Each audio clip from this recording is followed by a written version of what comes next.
வளர்த்தது எதற்காக? இப்ப இறந்து போனது ஒரு 40 பேரை எவ்வளவு மாற்றங்களை வச்சிருக்க முடியாதா? அந்த மாற்றங்களை வச்சு என்ன பிணப்புறாய் பண்ண? அதுதான்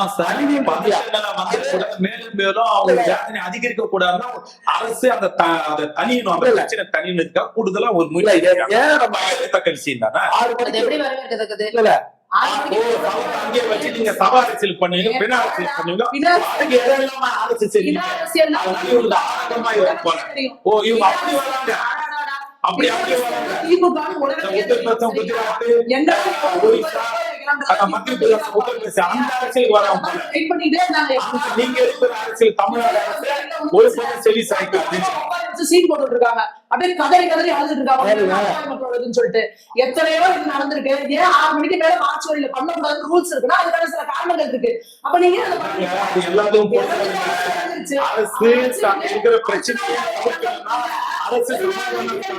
பதட்டத்தை தணிக்க போறீங்க. போய் கேட்டுக்கோங்க.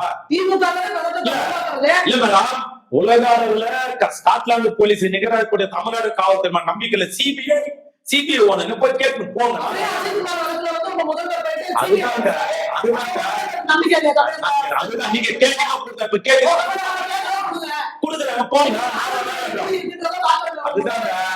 அதுதாங்க இவ்வளவு பேர் இந்த அம்மா இவ்வளவுதான் பேசுறாங்களா சகோதரி? நான் கேட்கிறேன், டி நகர் எவ்வளவு பெரிய இக்கட்டான ஒரு இடம் சொல்லுங்க மேடம். இவங்க நரேந்திர மோடி நான் அங்க பேரணி வச்சாரு செப்டாங்க.